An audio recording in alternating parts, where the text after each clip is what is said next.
Remember, we keep us safe. We keep us warm. We are the safety net. And together, we can cover the unsheltered. Get caught up in the spirit of the season, the spirit of love. Make a difference with your friends at KBLA Talk 1580.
Live from historic Leimert Park in Los Angeles, California, I'm Tavis Smiley, and I'm so glad to see you and me back in stride again.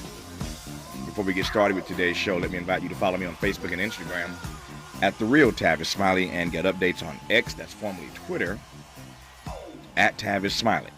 By the way, should you miss any part of today's program or want to catch up on previous shows, you can always visit TheTavisSmileyShow.com. That's TheTavisSmileyShow.com or wherever you get your podcast, and listen to the Tavis Smiley podcast of this program at your leisure. Another great show on tap for you today. In our second hour, two conversations. Up first, he's had more than an adequate career in both the NBA and Hollywood. Now he's building environmentally safe homes. Rick Fox joins us at the top of hour two. On the B side of hour two, Page Means Hopper says black folks have been languishing in adaptive behaviors and antiquated non-solutions around race far too long. And now we find ourselves in a conspicuously alarming culture of confusion. Is there a way, here's the question, is there a way to heal the wounds of American slavery? We'll talk about it on the backside of hour two with Page Means Hopper. In our third hour, two more conversations. We'll begin the hour talking with Doug Melville about America's first black generals, and no, Colin Powell was not the first or only one. On the B side of hour three, neighborhood surveillance cameras provide peace and security for some, but heightened paranoia for others. Which group are you in? Lam Thalvo on how Amazon's surveillance network altered one particular big city neighborhood. All that said, we commence today's show talking politics with Danielle Moody, Democratic strategist, writer, and host of the very popular podcast, #WokeAF Daily. And please welcome Danielle back to this program. Danielle Moody, how are you today? I am very good. How are you, Tavis? If I complained, I'd be an ingrate. I am doing remarkably well, and delighted as always to be in dialogue with you. So much news these days. I find myself saying this routinely. I think I on any given day never know exactly where to start. But I think the day after the election day, we have to start there. It appears to be a good night, election night for Democrats. And the first thing I thought last night sounded sort of a checking in to watch some of these returns and waking up early this morning to sort of check in again before we did today's show. While there are questions that still remain about Joe Biden's strength, it was, in fact, a decent night, a good night for Democrats. And my thought was that everybody a couple of years ago expected this red wave that didn't quite happen. And so the news of this week, which we've talked about a couple of days, and we'll talk about with you, I'm sure, this poll that everybody saw in the New York Times, that Joe Biden is trailing Donald Trump in 5 or 6 of these key battleground, these key swing states. Biden is trailing Trump a year out. And all sorts of panic has set in this week, given the results of that poll. Again, we got a year to go. That's a lifetime, many lifetimes in politics, as you well know. But that poll has been getting a lot of attention this week. But the numbers last night suggest, again, across the country, Democrats had a decent night. So maybe all of the hand wringing and all the head scratching about Joe Biden trailing Donald Trump a year out may be much ado about nothing, given again that the red wave they expected last time didn't happen, and frankly, it didn't happen last night either.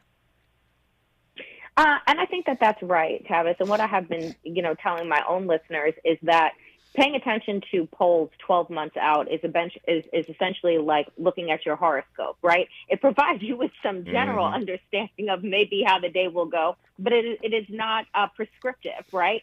And so what I think is important is for us to recognize and celebrate our wins, because frankly, in this current climate, we have very few and far between. And so last night, let's shout out the people of Kentucky who decided to keep their Democratic governor. Let's shout out the people of Ohio that decided to enshrine abortion access into their constitution after Republicans spent $28 million to try and deny people their freedom of bodily autonomy. Let's shout out the people of Virginia. Glenn Youngkin was getting ready with an itchy finger, getting ready to sign in a 15-week abortion ban because he thought that the red wave was coming. And the people of Virginia said, yeah, I don't think so. And not only did they hold on to the state Senate, but they flipped the House. And so I think that what we have to understand is that Republicans, the Dobbs decision for them at the Supreme Court has been a loser for them consistently at the ballot box, right? And you heard, I couldn't help but roll my eyes, but put up signals to a tweet that Rick Santorum put out, Republican talking head, who said, looking at Ohio, this is why democracy doesn't work, right? Because Republicans are telling you out loud what they believe in, which is fascism and authoritarian rule, because he doesn't like what the voters did in Ohio. And he's saying if people didn't have the right to vote and we could just rule by fiat, then all would be well in that state. And so those are people that are telling you they don't believe in your freedom, they don't believe in your liberty, and they don't certainly believe in justice. And so they are telling you who they are, and we need to continue, right, to listen to that for the next 12 months, because there is no alternative right now for to decide to sit out and say that I don't like Biden, he's not my guy. Trust me, I have my own issues with him right now, but alternative, no, I'll stick with Biden. We'll talk in this hour then about some of the issues you have with Joe Biden, issues that others have with him. More news about Trump as this fraud trial continues. And I want to come right back to this point that Daniel makes now about a woman's right to choose. And that issue, again, as of yesterday, shows no signs of waning as a top issue. You heard her talk about what happened in Ohio yesterday. And I'm curious as to whether or not she thinks that issue will play well for Biden a year from now. Again, it still seems to be a very strong issue. People still are mad about what the Supreme Court did on this issue. But will it play well for Biden at the national level as well as it appears to be playing in states and locales around the country? A great deal more to talk about just getting started in this first hour. You're listening to Danielle Moody on Tavis Smiley. More of Tavis Smiley when we come forward.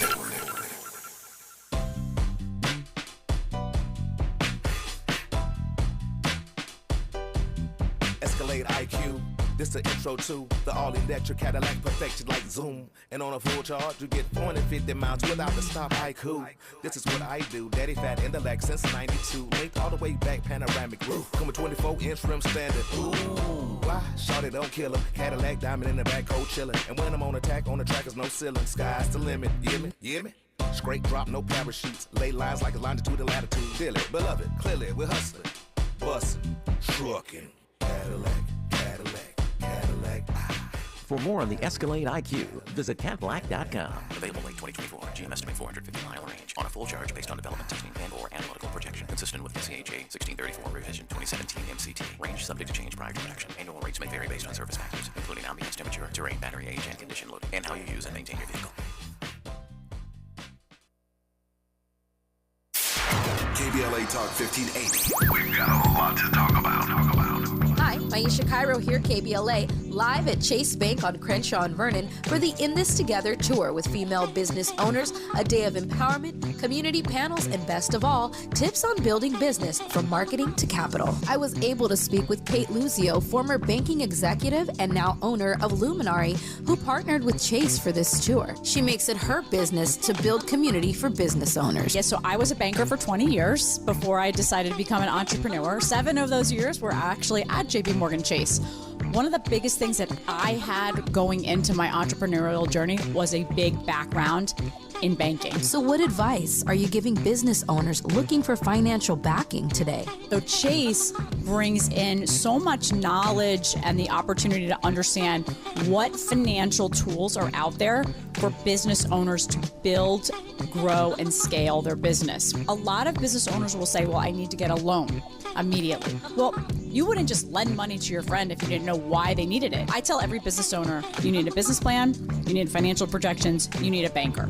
Because you have to start building a relationship with a banker so that they get comfortable with how you're going to build that business and so that they can eventually support you in different ways. Makes sense. So visit the Chase Community Center on Crenshaw and Vernon. Meet a banker today. Tell them about your business. I'm Aisha Cairo in the community for KBLA with JP Morgan Chase. Los Angeles, black men are dying from preventable health causes and diseases, but you can be part of the solution. Join us Saturday, November 11th at the Michelle and Barack Obama Sports Complex next to Dorsey High for the African American Male Wellness 5K Walk and Run. Walk for your brother, walk for your father, walk for your son, walk for your uncle, walk for yourself. This is a free, family-friendly event for the entire community. We'll have free health screenings, vendors, kids' activities, and more. We'll see you at 8 a.m. Helping to make you the most knowledgeable person in your circle of friends. This is Tavis Smiley. Tavis Smiley in conversation with Danielle Moody, host of the show #WokeAF daily, and just getting started in the first hour. A lot of trending political news, given that yesterday, of course, was an election day across the country. In case you've just tuned in, Danielle and I were talking moments ago about the fact that yesterday was a very good day for Democrats. And you recall a couple of years ago, everybody thought that that red wave was coming. Didn't quite happen, and last night it didn't happen either. There were a number of significant wins for the Democrats last night, and I want to talk about how Joe Biden takes advantage of that to the extent that he can. I'm not sure he can, but I want to check Danielle's temperature on how the president can work to use these Democratic victories from yesterday to his advantage. We'll come to that in a moment. We were talking about Dobbs earlier. You were talking about Dobbs, and we were talking about a woman's right to choose and how this issue has just really stoked many fellow citizens, many people upset still about the Supreme Court decision last term regarding this particular issue, and it still is playing quite well, certainly for Democrats around the country. The question is whether or not you think it's going to play nationally for Biden next year. I think that he has to double down on abortion access. I think that he has to lift up the fact that we have a Speaker of the House that is 2 heartbeats away from the presidency who wants a national abortion ban. I think that what he has to make the case to the American people that every election is consequential to their daily lives. And this one being the difference, not between Biden and Trump, not even between, MAGA and democracy, but between liberty and justice and authoritarianism, right? We are seeing that rise around the world. And so for him, he needs to make that cornerstone issue, abortion access, because if they can take that away, right, what is next, right? All of our decisions, all of our civil rights have been won through the courts. So if this Republican Party decided that tomorrow, if Donald Trump becomes president, that in the first 100 days, they want to jam through a case to upend Brown versus the Board of Education, folks, they can do that, right? Because they have a very favorable right-wing justice, a Supreme Court, right? So I think that what folks have to understand and how he needs to make that case is very stark, right? People don't have to come out because they love Joe Biden. Let's be real. They have to come out because they love liberty, because they love their freedom, because they love their autonomy, because they love American values, even if we don't always live up to them. Even if they like Joe Biden, many of them are still scared of Kamala Harris. Put a pin in that. We'll come to that. We raised this issue yesterday, some new numbers about Kamala Harris, and I raised it with my guest, who happened to be a male yesterday, a white male, no less. So I've not had a chance to take the temperature of a black woman about these numbers regarding Kamala Harris. If you missed yesterday's dialogue, it got interesting. Got a huge response from people yesterday listening about those numbers and whether or not Joe Biden should get rid of Kamala Harris as his running mate. We'll talk about that and take Danielle's get her read on that in a moment here. But let me a couple more things here though on Joe Biden right quick. Number one. As I said moments ago, despite the fact that Democrats had a really good night yesterday, there are still questions, of course, about Joe Biden's strength. To your own admission, by your own admission, you've got issues with Joe Biden, and we'll get some of those in this hour as well. But he's still being, of course, dogged by questions about his electoral strength, headed toward what we presume to be a rematch with Donald Trump. I mentioned earlier in this program that this week on Monday, as I recall, the New York Times and CNN College put a poll out that you saw, Danielle, showing that Trump is leading Biden in the critical swing states of Arizona, Georgia, Nevada, Michigan, and Pennsylvania. And in those critical swing states, he's tracking, he being Donald Trump, is tracking 22% of the black vote. 22% of the black vote Trump is tracking in these critical swing states, Arizona, Georgia, Nevada, Michigan, and Pennsylvania. That's scary. So just hours before the election results trickled in last night, CNN released its new poll showing Donald Trump leading Biden 49% to 45% among registered voters. I take your point earlier, Danielle, that reading polls a year out is like looking at your horoscope. I sort of get that. And yet what concerns me is that these polls are revealing a pattern. All of these polls are pointing to, underscoring, pick your word, the same thing. So it may be a year out, but none of these polls are saying anything different. And that's something that's getting my attention. Yeah, and I think, and again, this is why I said what I said about horoscopes and polls. I think that they are right in terms of we need to pay attention, right? This administration needs to pay attention to the messaging or lack thereof that they are using, right? It was very interesting because I spoke with somebody, a messaging expert, that said, the funny thing about voters is that they don't really care about what it is that you have done. And I think that this administration does, a consistent drumbeat all over social media about the things that they have done in the past. What voters care about is what you are going to do, right? And what you are doing. And so the more that they can focus their messaging on freedom, on liberty, on justice, right, and preserving our values and painting the opposition as the authoritarian white supremacist regime that they are, the better off he will be. But if you start talking about, outside of jobs numbers, which are very easy for the average American person who is not paying attention to politics day in and day out, outside of that, if you're focusing on inflation, if you're focusing, on interest, they don't care, right? Because a lot of Americans across this country are hurting, right, regardless of what the numbers say. So I think that he has to center his messaging on freedom, on liberty, on justice, and where this country is headed, and the disaster, the derailment, the backsliding that we know is already happening globally with America's standing. That's where he has to live. That's where he has to focus. And if he does that, the decision is very clear. I'm sure you noticed the same thing I noticed last night, which is that in none of these major races that the country was paying attention to last night in Kentucky, in Ohio, and beyond, in Virginia, Joe Biden had a few endorsements here or there, but he did not get out and campaign anywhere. Nobody invited him to campaign anywhere. So Democrats had a great night last night, and I think it's fair to say while they did not run away from Joe Biden, they didn't run toward him either. How am I to read that reality, Danielle Moody? I think that he did what he needed to do, which is stay out of the way, right? Like your number, you don't bring, if the person that you're hanging with at your lunch table has a certain stench around them, you're going to decide to move away for a bit, right? So I think that the reality is that Biden and Democrats know right now that he does not have the strongest appeal. So let them not link arms with him. They're not bashing him. They're not trying to distance, but let these local and state races be about exactly that, these local and state races. Yeah. Well, he did it well last night. He played it well. Nicely played, Mr. President. He stayed out. He stayed away, and Democrats had a really, really good night last night. So, again, we will see if all of this talk about the coming red wave and all these polls indicating that Trump is leading Biden a year out, whether or not that means anything 12 months from now, as I said earlier, there are many, many lifetimes in politics between now and next November. So we shall see.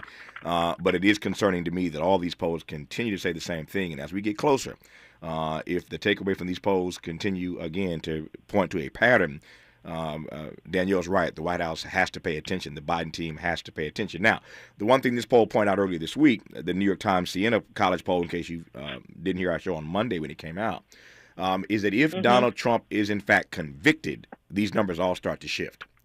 So folk feel this way now because he's not been convicted. But if he's convicted, people at least they have some conscience, and not everybody, but many fellow citizens in these polls say that if he, in fact, Donald Trump is convicted, then that would make it more difficult for them to vote for Donald Trump. So as I said Monday and probably said similarly yesterday, all these prosecutors, Danielle, need to put their foot on the accelerator and make sure that somebody gets him a guilty verdict, because that may be the only way to keep him out of the White House.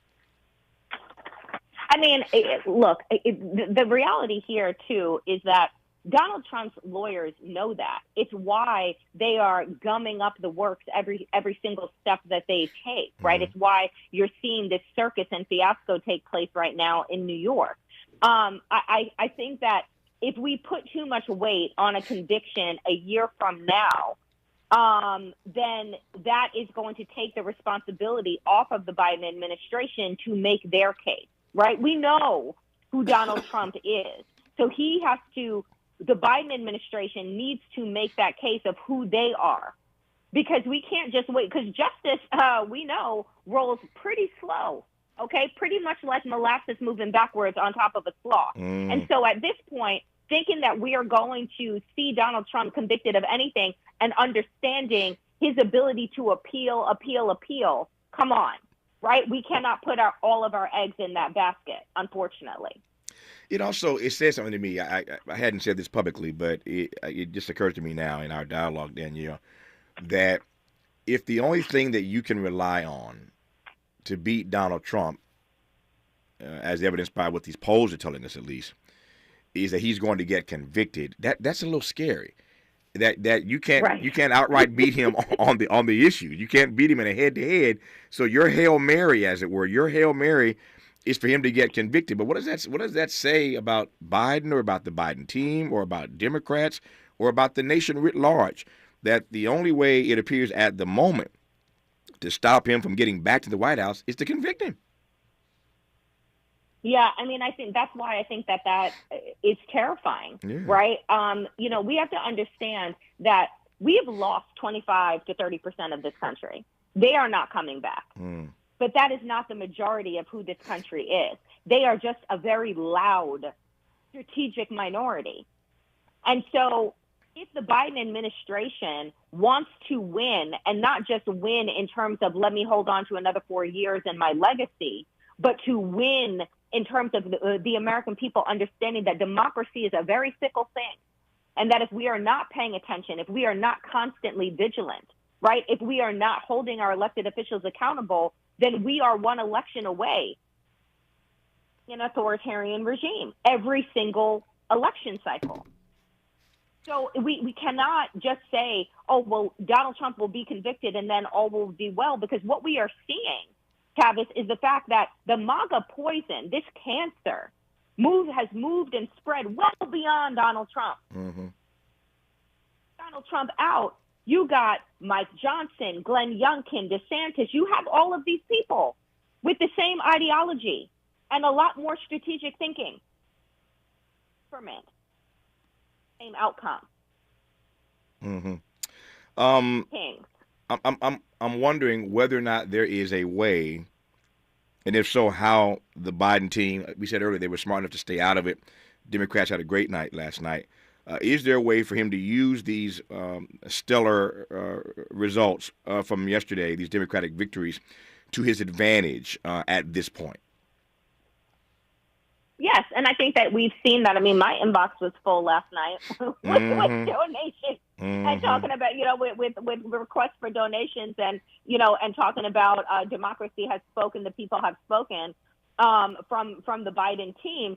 So I think that, yes, using it to his advantage, stating that this Dobbs decision was the beginning, right? They said that it was going to be down to states and then, let the states decide. And then the people are deciding. And now they're saying, no, we don't like your decision.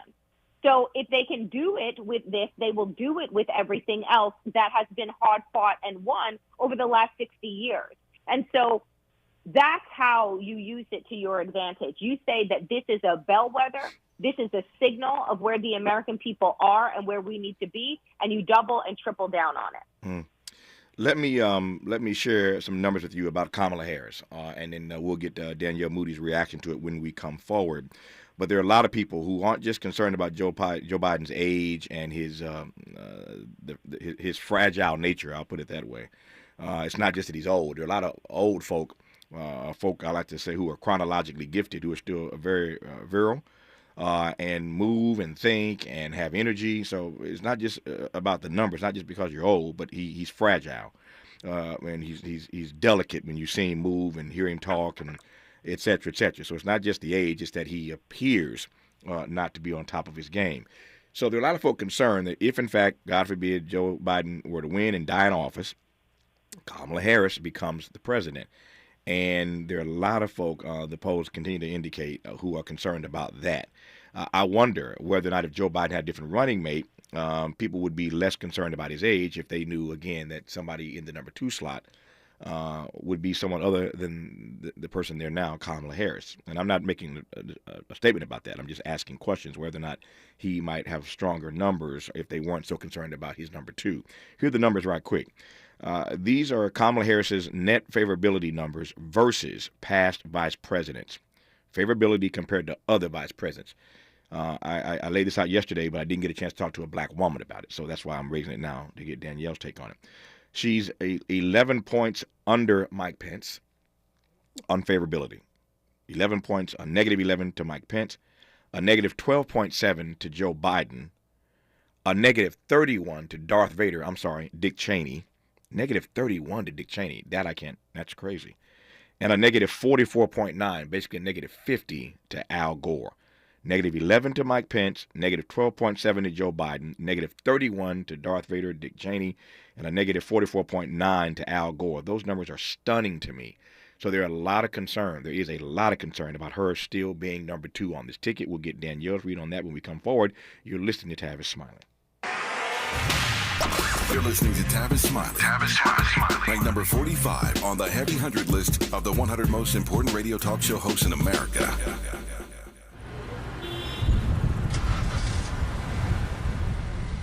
What's up, party people? It's your favorite MC's favorite rapper, MC Light here. And we're celebrating 50 years of hip-hop, authentically powered by Cadillac. And we're going to take it way back to where it started. It was only fitting that hip-hop began with teenagers at a back-to-school jam in the rec room of a South Bronx apartment complex by an 18-year-old brother.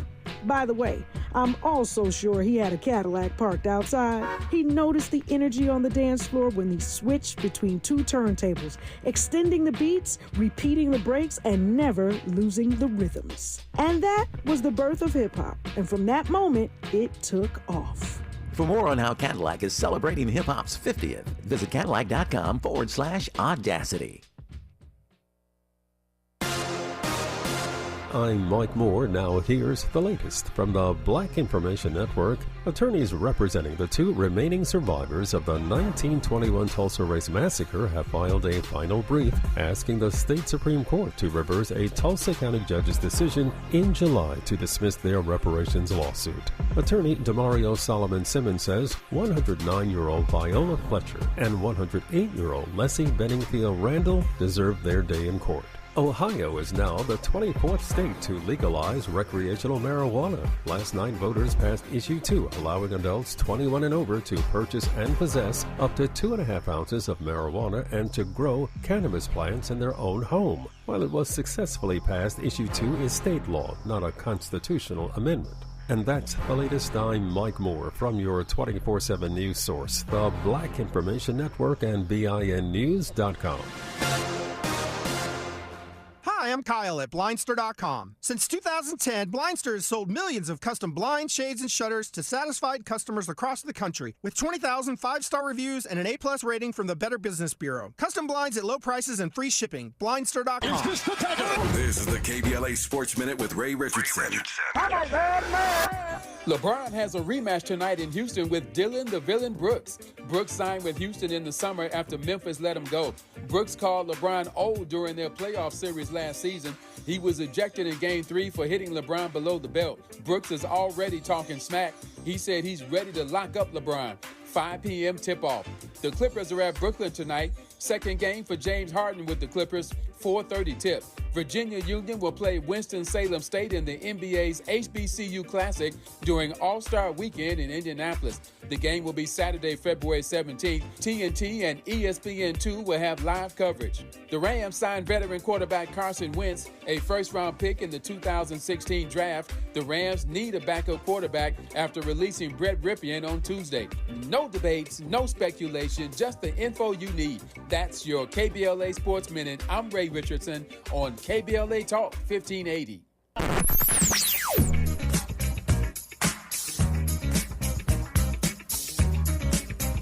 This is KBLA Talk 1580. Talk radio. That's music to your ears. We're unapologetically progressive. KBLA Talk 1580.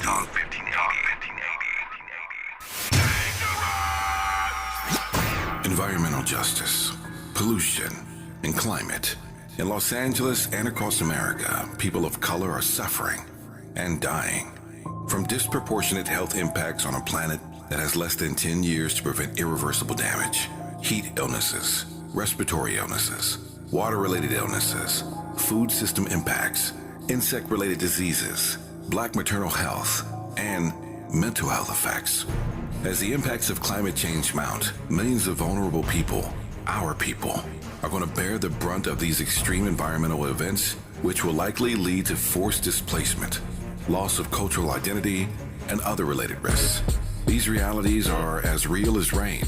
Stay tuned to KBLA Talk 1580 for more details about the most progressive multimedia and live events campaign any black media outlet has ever undertaken to combat the climate catastrophe. Experts, events, empowerment. It's all on the way from unapologetically progressive. KBLA Talk 1580. We don't black down. We level up. Level up, level up, level up, level up, level up, level up, level up, level up, level up, level up, level up, level up. Hi, I'm Kyle at Blindster.com. At Blindster, we offer over 50 different custom window treatments, including faux wood blinds and shutters, all at prices less than retail. Plus, we'll send you free samples before you buy. Don't hire an expensive pro. Do it yourself and save big at Blindster.com. You are now in Big Tobacco's fantasy land. Welcome. It's a healthier world where they want you to believe that vaping makes quitting cigarettes a breeze. Never mind the evidence that vaping leads to using both. And if you're younger, even better. Teens who vape are 3 times likelier to use cigarettes. In Big Tobacco's Fantasyland, the deadliest industry is your friend. Big Tobacco's idea of smoke-free is a dangerous fantasy for us all. See reality at undo.org.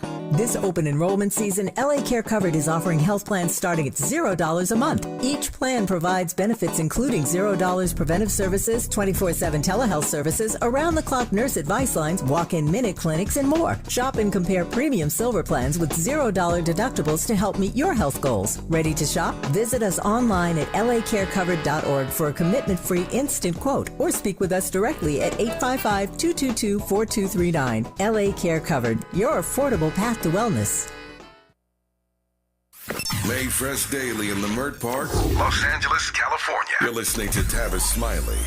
Tavis Smiley and Danielle Moody, host of the very popular podcast, political podcast, #WokeAF Daily. And I'm always thrilled to be in dialogue with Danielle. Always gets me to see things through a different prism, ways I might not have considered it before. So I always learn, and I'm pushed when I talk to her, and that's a beautiful thing. So let me go over these numbers again, Danielle. As I mentioned this yesterday when we came across these numbers when they came out yesterday. But I happen to have a guest on who was a male, and of course I'm a male, so you had two males talking about a female, which burns me. I mean, I understand given what I do every day, but I've said for many, many years, I know Johnny come lately to this, that there are too few sisters who get a chance to be heard on political issues in this country, which is why I love talking to you. And at my home station here in L.A., KBLA Talk 1580, we are pleased to boast and brag about the fact that we have more female talk show host on this station than any station in the country, period, not even close. Talk show hosts who are females, sisters hosting shows all day, all weekend, and it's important, I think, that women have their say. So now I get a chance to talk to a black woman about these poll numbers. So again, Harris's net favorability versus past vice presidents. I'm going to read two things to you. First, these numbers, and then one or two comments that are coming in already because I knew we were going to take long for that to happen. So her net favorable numbers against past vice presidents. Mike Pence, she's a negative 11. And nobody likes Mike Pence. He just dropped out of the race. But she's a negative 11 up against Mike Pence, who, again, nobody has any taste for. She's a negative 12.7 against Joe Biden when he was vice president to Barack Obama. She's a negative 31 to Dick Cheney. Nobody liked Dick Cheney. She's a negative 31 to Dick Cheney, and she's a negative 44.9 to Al Gore. Now, that shows how people still, look back on the Clinton-Gore years as good years in this country, and the economy was soaring and yada, yada, yada. So there's still some decent feeling about Al Gore. But those are her numbers versus past vice presidents. One other thing right quick, and I'll shut up and pass the mic to you. So a number of messages coming in. I just want to read one of them right quick. Tavis, Kamala faces the intersection of race and gender that does not apply to any other past VP. Let me pause for a second. I get that. But that ain't my issue. That ain't your issue. We're only comparing her to past vice presidents and whether or not they are a boon to the ticket or whether they're a drag on the ticket. You're right. They're all white men before her, but that's really not the right frame. We got to get in the right frame. The right frame is, as vice president, black, white, male, female, is this person a drag on the top of the ticket? That's the question. So the frame has got to be right. I go on to read more. How can her numbers be fairly compared? Well, I think I just answered that. She says, it burns me. I understand that too. What concerns me more, though, Tavis, than her poll numbers is her being part of an administration that is supporting and funding Palestinian genocide. Put a pin in that. We'll get to that part in just a second. I shut up now and I yield to the gentle lady from #WokeAF Daily to dissect these numbers as you see them. The microphone is yours. So I think that what the listeners said is important, but I think that the context that you're providing is necessary. I don't think that Kamala Harris has ever been given an opportunity inside of this administration to truly shine. Mm-hmm. I really don't. I think that there has been times and issues that she could have been leading on and been front on. And this administration, for like the first year or so, I kept saying, where is the vice president? Where's the vice president? They decided to go with a historic vice president as a choice, and then almost wanted us to forget that she was a black woman, that she was a multiracial woman, right? Mm-hmm. And so I feel that those numbers very much reflect the fact that if you were to ask the average person about Kamala Harris, what would they say? Right? Like, what issues matter most to her? Mm-hmm. What is her, what is her background? We have not gotten to know her. Now, to be fair, what I did know about Mike Pence, I did not like, right? And mm-hmm. so the idea, I think the audacity that she even trails to him is ridiculous. And I do believe that has everything to do with race and everything to do with gender. Mm-hmm. But I do think that this administration did not serve this vice president in the way to provide her an opportunity to take up space. Because I think that there was both excitement and fear about bringing too much attention to a person that was a heartbeat away from the presidency at a time when we're watching racism and misogyny at an all-time high. So here's my press. I take all that. There's nothing you just said I disagree with at all. But here's my press. If you are vice president and you have dreams and visions of being president one day, and we know she has that because she already ran for president one time. So we know what she wants to do in the future.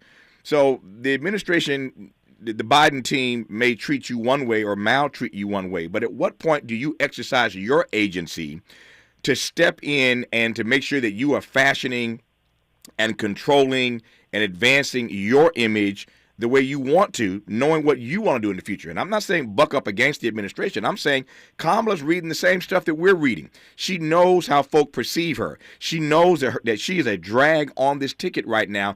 At what point in this process do you take control of your own agency to make sure that you brand and fashion your image the way you want it to be for what you intend to do in the future, no matter what happens to Joe Biden? He ain't going to be around forever, Danielle.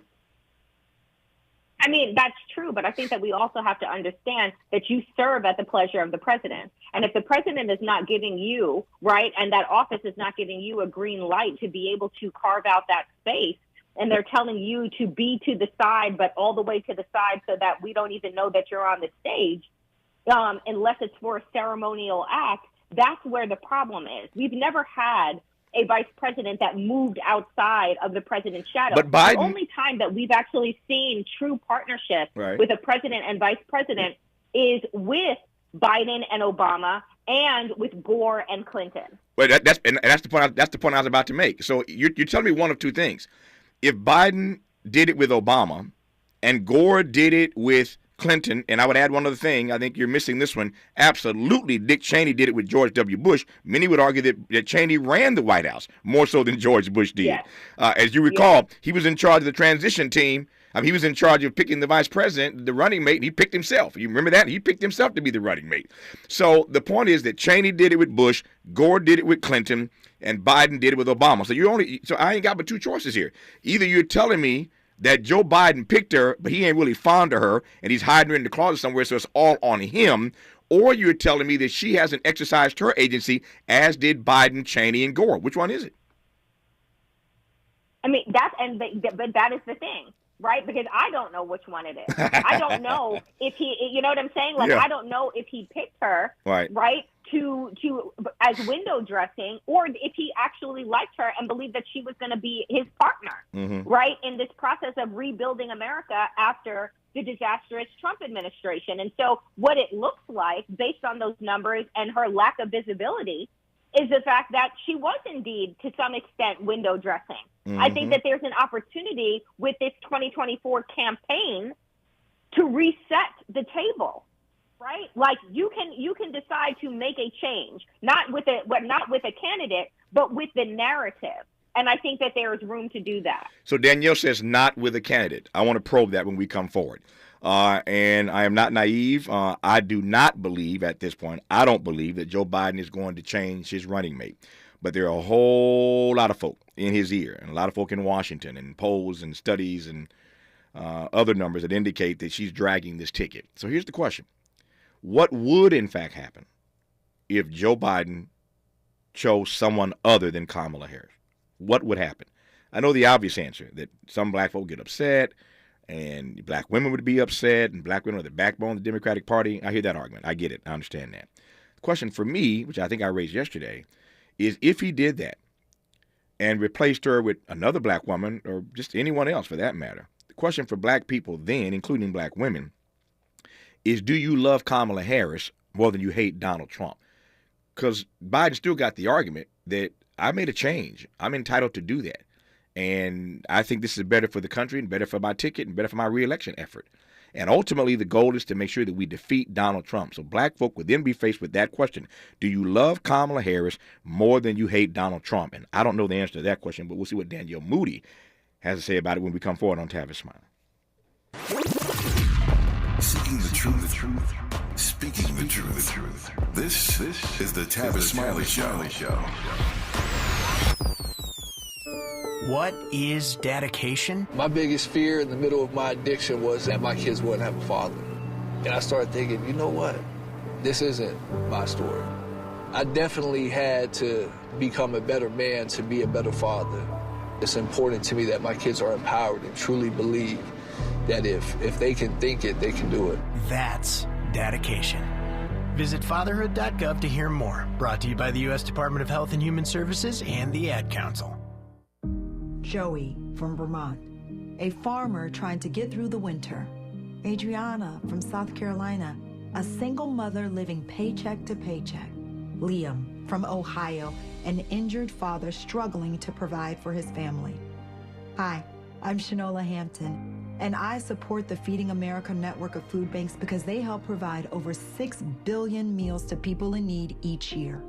Learn more at feedingamerica.org. The City of Los Angeles Civil Rights Department and its Reparations Advisory Commission are calling on you to be a part of something powerful. Join the Black Experience Study to share your experiences with the City of Los Angeles. We want to hear your stories. To join the study, join a focus group, or schedule an interview with us, visit www.blackexperiencela.com by December 31st. For more information, call 213-978-1845 or visit www.laisforeveryone.com. For all of us, this generation and the next, there is simply no place in our lives for litter. And yet, it's everywhere we look. And unfortunately, it does belong to all of us. So, let's come together and create a litter-free, clean California, once and for all. Remember to properly dispose of your trash and recycling. Secure truckloads with tarps to keep debris from flying out. Clean out your car when you're at a gas station. Take pride in your community by organizing a cleanup event. Or join a cleanup event near you.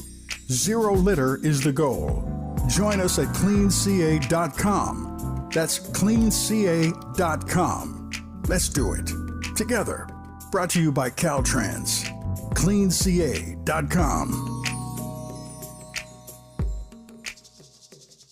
November is National Runaway Prevention and Homeless Youth Awareness Month, and the Sanctuary of Hope is shining a light on the situations that cause youth to run away or face a housing crisis. In LA County, nearly 3,000 youth are homeless on the streets each night. All month long, the Sanctuary of Hope will lead activities throughout LA County to inform and mobilize calls for action, and you can help. For more info, go to www.thesoh.org. That's www.thesoh.org.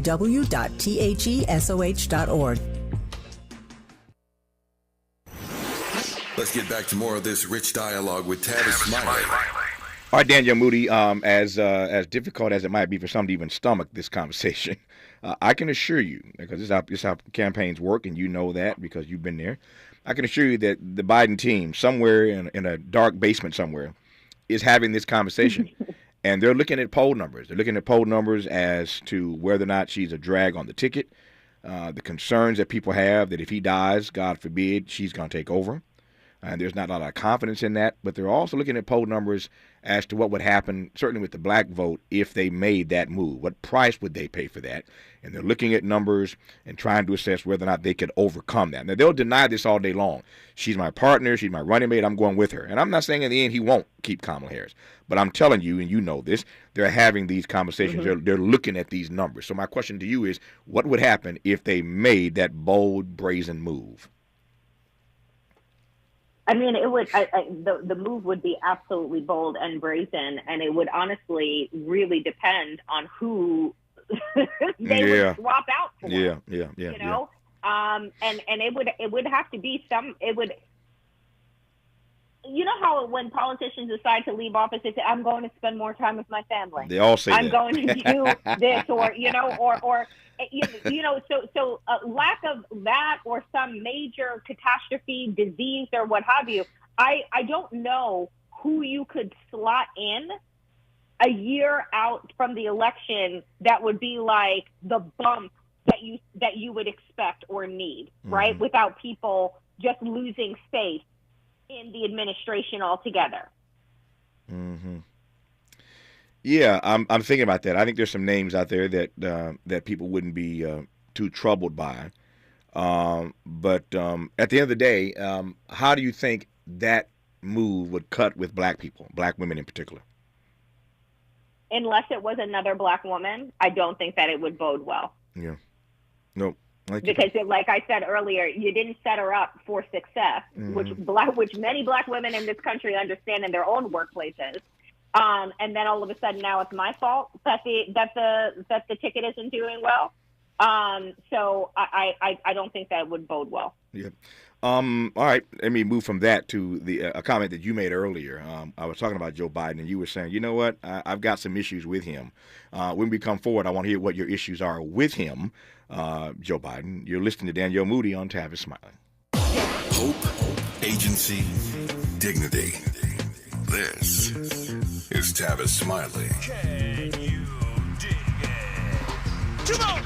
If you're like me, 60 and retired, making ends meet, especially here at the supermarket and drugstore, is tough. I'm so blessed to have found benefitscheckup.org. It's a free and confidential website from the National Council on Aging that connected me to $1,200 a year in programs that help pay for food, medicine, utilities, and more. Maybe it can help you. benefitscheckup.org. My daughter was diagnosed with a rare malignant rhabdoid tumor on the spine. They sent her straight to St. Jude. My hope was gone. But when you get there, everyone's like, hey, we're not going to give up. And when you see other people not giving up on your child, that makes all the difference in the world. When I found out I didn't have to pay, I was just grateful. They saved my baby's life. Finding cures, saving children. Learn more at stjude.org. KBLA Talk 1580. We've got a lot to talk about. KBLA Talk 1580 believes in community empowerment. LA's 99 neighborhood councils form the grassroots level of the Los Angeles city government. The system was created to connect LA's diverse communities to City Hall. While neighborhood council board members are volunteers, they are also public officials elected to office by the members of their community. Neighborhood councils advocate on issues like homelessness, housing, land use, emergency preparedness, public safety, parks, transportation, and sustainability. They also provide local expertise on the delivery of city services to their various communities. Neighborhood councils are open to participation by anyone who is a part of the fabric of daily life in said community. This includes those who live, work, or own property or a business. If you are interested in stepping up to join your local neighborhood council, visit www.empowerla.org. That's empowerla.org. It's time to think globally, but act locally. This is a community call to action from KBLA Talk 1580. JP Morgan Chase is building on the investments in California and around the country to help close the racial wealth gap and build a more equitable future. As part of JP Morgan Chase commitment, they are taking action to help improve financial wealth and access to banking in the Black community, helping more people open low-cost checking and savings accounts, hosting community seminars with supporting Black-led institutions by building awareness about financial investments, hiring community managers, and opening community center branches like Crenshaw, Inglewood, and downtown LA.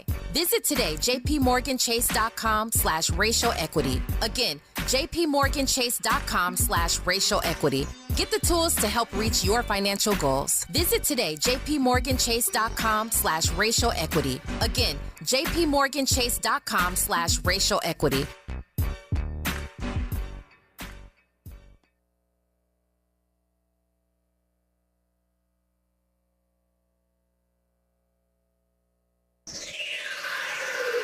Sounds different, huh?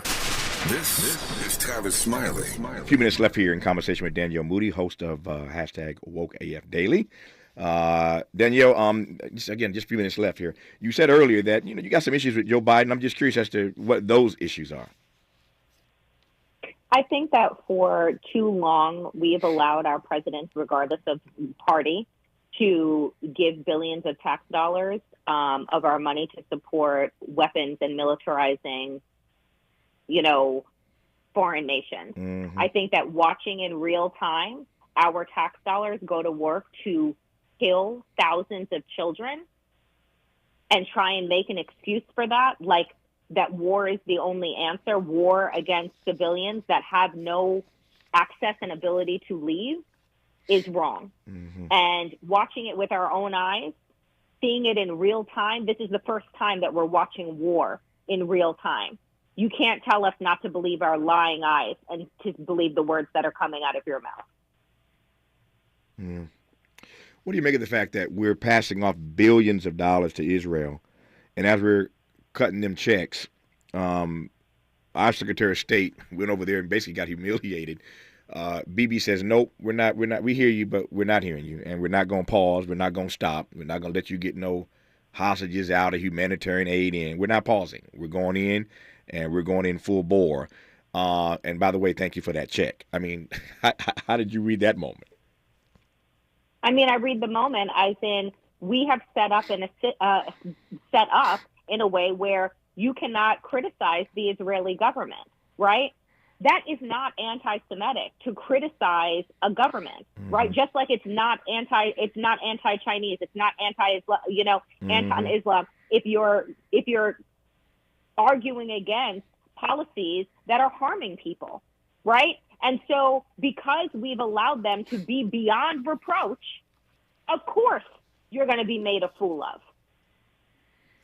Yeah, I was fascinated by that. He's over there, Secretary of State Antony Blinken, begging them, essentially asking them to stop, to pause here or there so we can get aid in. And they're like, no, we're not doing that. But again, thank you for that check. Just kind of jumped out at me. Let me close on this note, and I'm hoping to have him on the program in the days to come. But Yusef Salaam, if the name rings a bell, Yusef Salaam, it rings a bell because he was one of the Central Park Five. He was eventually exonerated. You recall Donald Trump throwing them under the bus, a lot like everybody else did in New York. The Central Park Five. Well, he eventually was exonerated, and yesterday on Election Day, he won a council seat to represent Harlem on the New York City Council after winning a competitive Democratic primary for the seat back in June. So it was in some ways to be expected that he would win yesterday, but it's quite the story that you could be accused of what these Central Park Five members were accused of, go through all that hell, fight to restore your good name, be exonerated eventually, and then win a council seat representing Harlem on the New York City Council. 30 seconds left. I'll give you the last word on that, Daniel. I want to close on something good, so we'll close on that note. Bravo, bravo, bravo. We needed some hope. We needed something to celebrate. And boy, does our new council member of Harlem give us that. My God, the persistence and the passion and the will. Yeah. We say around here, when we fight, we win. When we fight, we win. And we never, ever let misery have the last word. And Yusef Salaam did not let misery have the last word, and now he's a member of the New York City Council representing Harlem. Danielle Moody, good to have you on this program. We'll do it again down the road. Thank you for your time. Always enjoyed your insights, and I appreciate you. Thank you. Good to have you on. More of Tavis Smiley when we come forward.